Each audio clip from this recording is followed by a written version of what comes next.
Bien amigos, seguimos aquí en Visión Noticias Perú. Vamos a dialogar ahora con Víctor Quijada, que ya nos ha acompañado también en anteriores oportunidades, para hacer un poco la reflexión de varios aspectos políticos, ¿no? ¿Cómo estás, Víctor? Buenos días. ¿Cómo estás, Mario? Bueno, hace unos minutos veíamos al presidente de la República, Martín Vizcarra, en la ciudad de Arequipa, ¿no? Participando de algunas de las actividades por el aniversario 478 aniversario de fundación. Pero la población de arequipeña también le ha pedido, al igual que a limeña, hace unas semanas, recordemos cuando fue al Congreso de la República a pie, que cierre el Congreso Nacional. ¿Cuál es tu reflexión sobre este pedido, no solamente ya en Lima, sino en Arequipa y en otras ciudades, seguro? Bueno, en verdad es una facultad constitucional que tiene el presidente y en verdad también es el sentir de los ciudadanos respecto a que se está solicitando ya hace buen tiempo al presidente. Desde Kuczynski se le pedía el cierre del Congreso, porque es una entidad totalmente desacreditada, ¿no? Con muchos cuestionamientos y que muchas veces, al menos en la gestión anterior del anterior presidente, ponía muchas trabas y no permitía el desarrollo, ¿no? Pero yo siempre he sido idóneo y partidario de lo que es la democracia y hay que agotar las vías, ¿no? Hay que recordar de que las principales reformas impulsadas por el presidente Vizcarra en su discurso del 28 de julio han sido presentadas vía proyectos de decretos legislativos al Congreso, o sea, las reformas constitucionales sobre reforma electoral, en tema que están pendientes, lo que él ha planteado básicamente, ¿no? La reforma del Consejo de la Magistratura, entre otros, han sido presentados al Congreso, ¿no? Entonces el Congreso tiene la sartén por el mango, está en sus manos pasar como un Congreso histórico que ha realmente planteado las reformas necesarias que se requieren en la Constitución, o pasar o simplemente terminar de desacreditarse y negar una reforma que la gente en la calle le está pidiendo, ¿no? En verdad, yo no veo, al menos por el momento, hasta que se agoten las vías constitucionales, que sea partidario de cierre del Congreso, porque acuérdate que hay condiciones también para que no es que el presidente, porque se da la gana, va a cerrar el Congreso. Claro. Hay condiciones que tiene que cumplir y antes que el aspecto del populismo o la demagogia, que muchas veces a veces unos medios informan, tienes que ir al lado de la ley y ver la ley, tanto la Constitución como el reglamento del Congreso, que establece cuáles son los requisitos para poder cerrar. De los 4 proyectos, Víctor, que ha presentado el presidente, que tiene que ver con la convocatoria a un referéndum, está, ya sabemos, ¿no? La reforma del Consejo Nacional de la Magistratura, la bicameralidad, el financiamiento de los partidos políticos, pero el que más ha calado y seguramente el que más recuerda a la población es el de la reelección o no de los congresistas, ¿no? Que ahora está en manos del Congreso y que han salido a decir ya que no le den plazos al Parlamento, ¿no? Salió Úrsula Letona, que es la vocera de Fuerza Popular, a decir que el Congreso no tiene por qué tener plazos, sabiéndose que el presidente recomendó, o mejor dicho, dio una alternativa de plazo que podría ser el 7 de octubre, pero el ministro de Justicia dice que a más tardar el 2 de diciembre. Entonces, ¿cómo ves tú hoy el panorama? ¿Hay un tipo de confrontación sobre este proyecto? Yo pienso que tiene que ser bien pensado. Todas estas reformas que se quieren hacer tienen que obedecer a un sentir ciudadano, ¿no? El tema de la reforma electoral, que respecto a los manejos de fondos, estamos viendo campañas millonarias en muchas zonas, aunque ha bajado realmente mucho respecto a la elección regional anterior. Siempre se cuestionan los fondos. Tenemos el caso de la reelección de los congresistas o no reelección, y en verdad ese es un sentir del ciudadano. Lo que ha hecho el presidente simplemente es ir a las calles, escuchar a las calles y presentar un proyecto que viene de la misma voz del pueblo, ¿no? Porque él como presidente, o bien nos llevamos a una etapa de crisis y la gente sale a protestar y tomamos a la fuerza del poder, ¿no? Que básicamente es lo que se estaba promoviendo, que se vayan todos, o bien pues cada funcionario asume el cargo que le corresponde, y a él como presidente lo que ha hecho es, dentro de su función, presentar los proyectos necesarios, y ahora al Congreso le corresponde, como establece el artículo 106 de la Constitución y 107, realizar las modificaciones constitucionales necesarias, ¿no? Acuérdate que se requiere al menos 2 legislaturas y todo este procedimiento legal que existe, ¿no? Ahora, en verdad, la opinión de uno, ¿no? Pero esto tiene que ser reflexionado de manera objetiva, ¿no? Porque si uno se va a ir a la revancha, al menos los que están en el Congreso, al populismo, a la demagogia, si es que van a tratar de repente tapar o parchar como estamos acostumbrados en este país, yo pienso que no vamos a llegar a nada, ¿no? Porque este tipo de reformas no tienen que pasar por agua caliente, sino que tienen que ser tomadas en serio. Y para que sean tomadas en serio, tiene que ser debatido en el Congreso. ¿La reelección inmediata es una opción buena?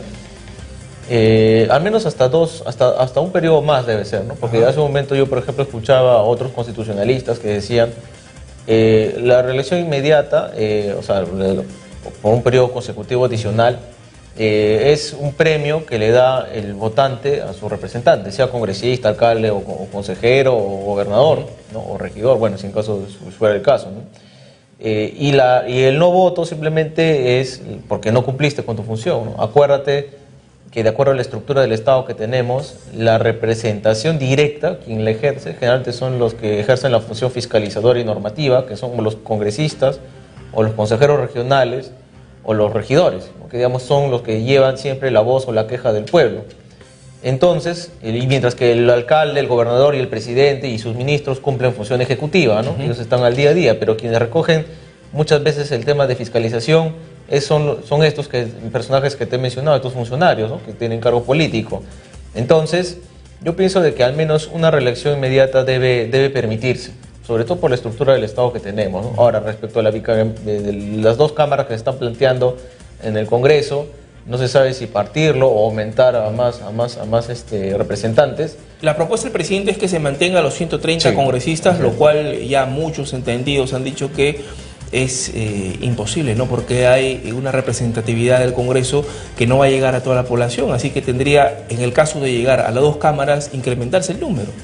Sí, efectivamente, eso es algo que todavía, como te digo, tiene que plantearse bien, ¿no? O sea, tiene que pensarse, porque por salir del paso también no se pueden plantear reformas estructurales. O sea, todos los 4 proyectos que han sido presentados por el presidente son el sentir del pueblo, pero tampoco pueden ser hechos a la suerte o al champazo, como si quisiéramos decir coloquialmente. Tienen que ser pensados, reflexionados, porque son reformas estructurales del Congreso, del Estado. Estamos hablando que vas a mover organigramas, vas a cambiar sistemas, vas a cambiar temas de planeamiento, todos los sistemas administrativos de la gestión pública se van a mover, ¿no? Y la orientación, incluso del mismo Congreso, va a cambiar, porque va a tener senadores y diputados, o sea, toda la estructura va a cambiar. Entonces, cuando es una reforma de esta categoría, por lo menos tiene que pensarse bien. Y yo creo que diciembre no es un plazo prudencial, por lo menos esto tiene que pasar al próximo año y tiene que ser bien pensado para que salga una idea consolidada y en base a ello recién pasar a la discusión y al pleno, ¿no? Ahora, lo que la gente teme es que se incremente el gasto, ¿no? En el presupuesto. Habiendo dos cámaras, uno dice, no, son más de 100, casi 200 congresistas, sean diputados o senadores, y por ende la gente piensa, es más plata. ¿Y a quién le quitan la plata? ¿O de dónde sacan los recursos? De los impuestos, de nosotros los ciudadanos. Entonces, esa es la preocupación. Ahora, ¿se puede manejar las dos cámaras con el presupuesto actual del Congreso?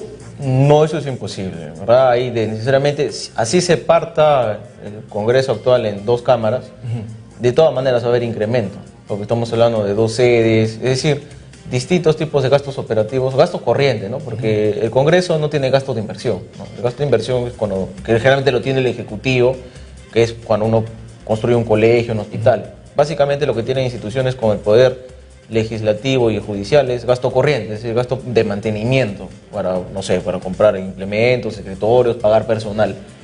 Necesariamente yo pienso que sí, más bien al contrario, va a aumentarse.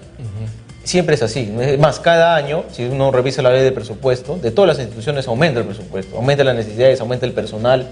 Y si es que queremos tener cámaras con productividad y con eficiencia, necesitamos personal. Porque, por ejemplo, mira, sí, no tampoco por justificar a la gente, a los parlamentarios, a los congresistas, pero muchas veces yo he tomado conocimiento de que hay, suponte, un sueldo de 5.000 soles, pero por contratar a 2 asesores, porque ellos de acuerdo a su organigrama, su CAP, tienen 5 asesores por congresista.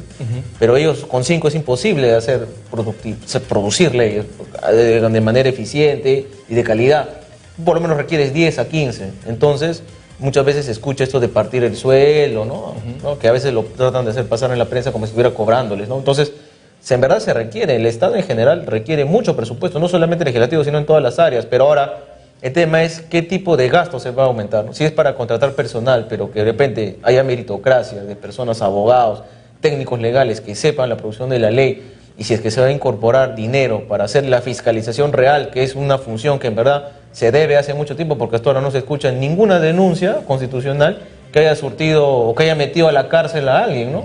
Se escucha de comisiones, investigaciones y ahí queda, ¿no? Hasta ahora no hay alguien que haya ido a la cárcel por un tema de la denuncia de un congresista o de algún comisión, de alguna comisión, ¿no? Entonces, en verdad lo que la gente quiere, el dinero se tiene que ser gastado de manera eficiente, ¿no? Y de acuerdo a las funciones que cumplen. Ahora, entonces tú no ves un panorama alternativo de que se pueda reducir el número de trabajadores en el Congreso y ese dinero ahorrado trasladarlo a la otra Cámara. ¿Es imposible? Yo no lo veo viable porque, como te digo, al menos los que algo hemos visto en el Congreso alguna vez, ¿verdad? En general, en todo el Estado, se requiere mucho personal.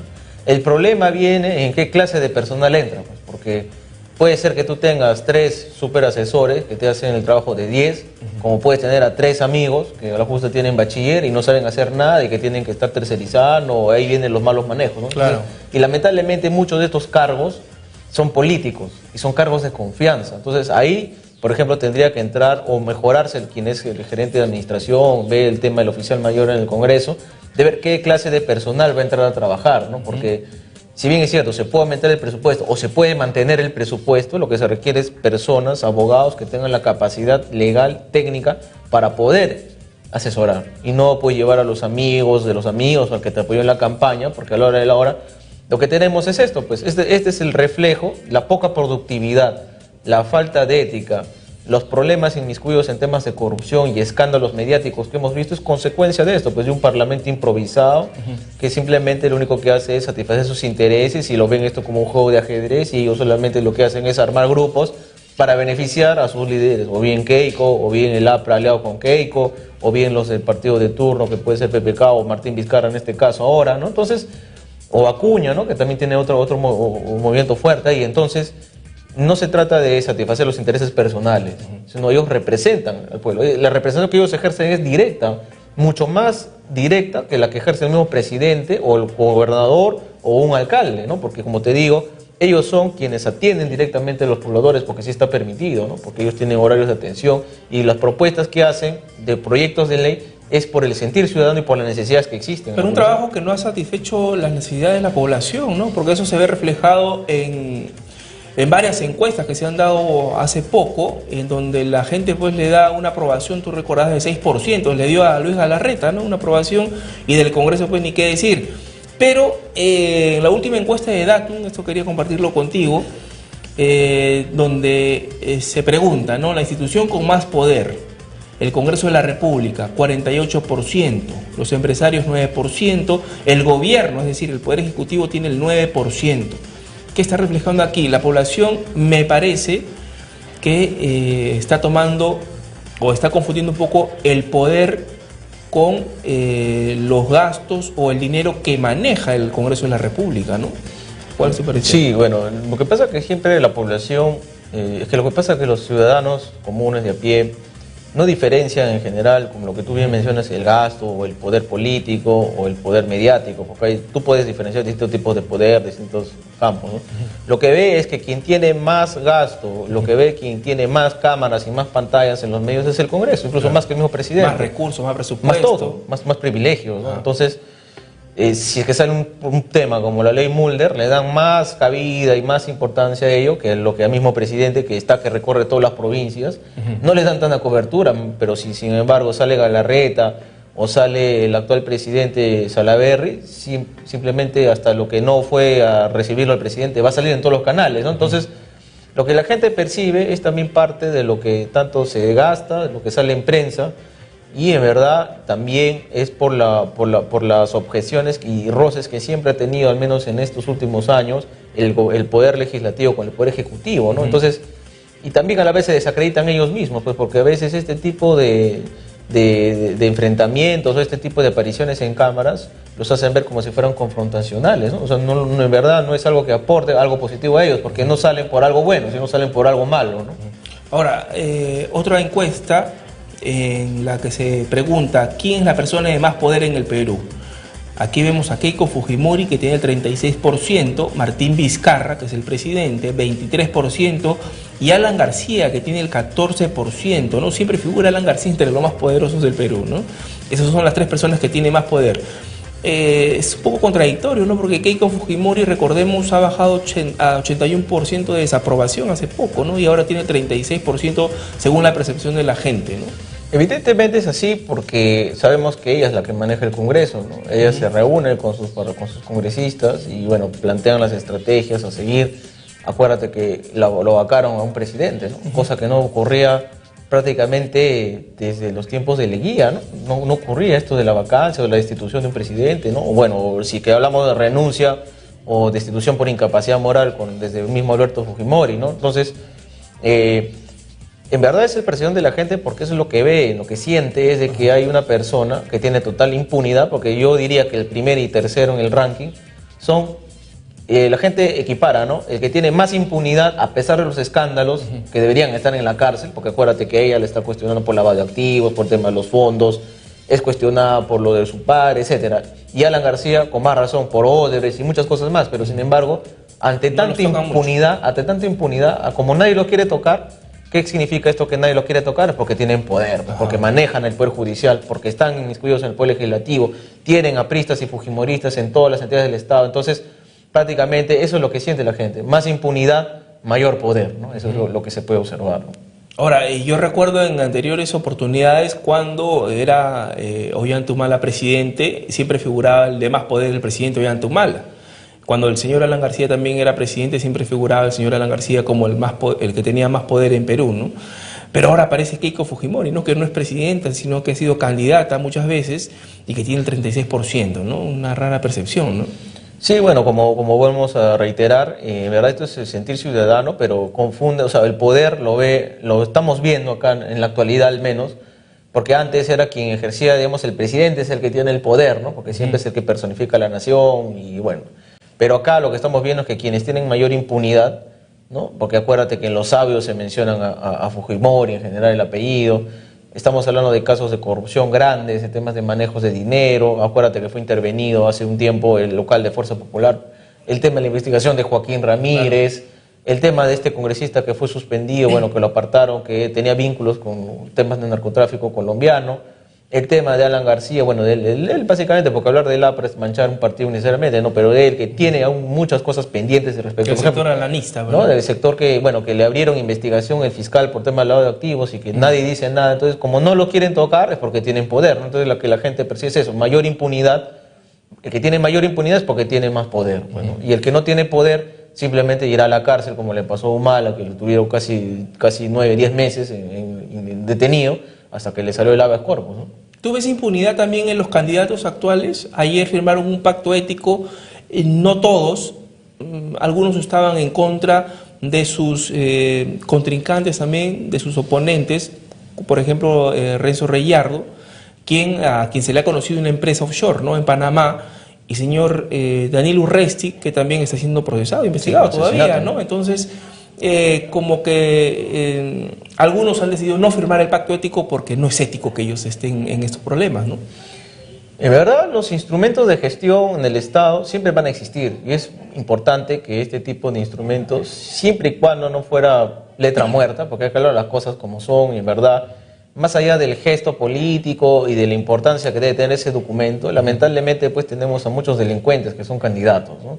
O bien delincuentes conocidos o bien nuevos delincuentes que van a ser, ¿no? Entonces, este tipo para mí de documentos son básicamente un saludo a la bandera, porque en la práctica lo que se ve, guerra sucia en redes, no se cumple. Entonces, y es más, con el nuevo cuestionamiento del señor Regiardo, como tú mencionas, por ejemplo, hablar de empresas offshore, estás hablando que hay alguien, o sea, si tú haces empresa, ¿qué necesidad de mandar el dinero afuera? ¿No? Es porque es algo turbio. Sobre todo a Panamá, ¿no? Donde uno sabe que es un paraíso fiscal y todo. Panamá y todo Centroamérica, casi todos son países que tienen paraísos fiscales donde no se paga impuestos y hay secreto bancario, que ni con juicio internacional le puedes aperturar el secreto bancario, ¿no?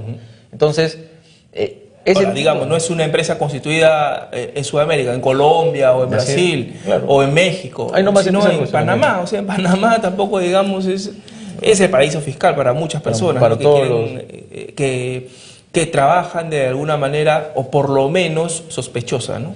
Sí, y acuérdate que hay, por ejemplo, hay antecedentes desde tiempos de prácticamente de inicio de la República, de la colonia, ¿no? Que todo lo que dinero que se robaba siempre se iba a Panamá, todo lo que las riquezas que se llevan de Perú, y eso hasta ahora sin hablar mal del país, ¿no? Pero sí existe, digamos, muchos manejos irregulares, porque si tú haces empresa, yo hago empresa, no hay necesidad pues de yo irme a otro país a construir una empresa para abrir mi cuenta en otro país, para que el dinero se vaya para allá y para que no sepan quién es, ¿no? Entonces, ahí estamos hablando ya, y eso es algo que en verdad preocupa, el tema del señor Urresti, que está procesado por asesinato, por homicidio, claro. O sea, no es algo simple, ¿no? Y encima lo vemos en el cuarto, quinto lugar, con 7-8%, ¿no? Entonces tiene opciones incluso de ser alcalde de Lima. No es ético realmente que este tipo de personajes estén postulando, pero bueno, así es la democracia.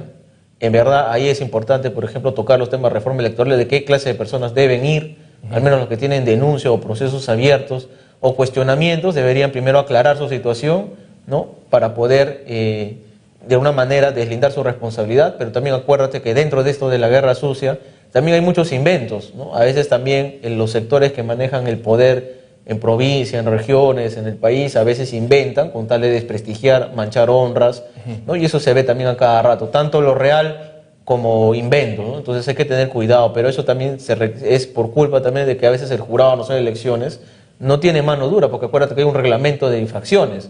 Claro, pero le ha dado una oportunidad más a Renzo Reyardo. El día de ayer estaba leyendo que él les ha dado un plazo de un día para que él pueda realizar sus descargos, ¿no? Respecto a esta empresa offshore que tiene en Panamá.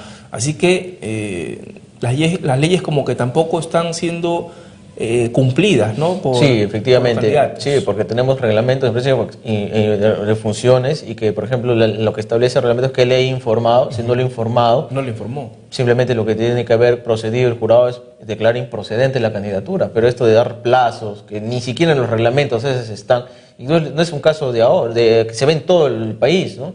Que omitió hablar de sus sentencias, omitió inscribir la cuota femenina, la cuota campesina, la cuota nativa. Y eso está claro, porque dentro de la democracia interna está, o sea, las reglas están claras, ¿no? Que a veces por omitir ese tipo de información, dar plazos excepcionales cuando no corresponde, evidentemente pues estaríamos hablando de una improcedencia de candidatura, pero ahí vemos cómo están manejados a veces este tipo de organismos, que por más que tienen autonomía de acuerdo a la Constitución, porque en verdad la gente sabe que todo el Estado está manejado por determinados poderes fácticos, que lo que uno que buscan es intereses para favorecer a determinados candidatos para que lleguen al poder y de ahí cobrarse los favores, ¿no? Que es lo que estamos viendo en el día a día, ¿no? Es como si el Estado estuviera secuestrado por estos poderes fácticos, ¿no? Que ya más o menos sabemos quiénes son, ¿no?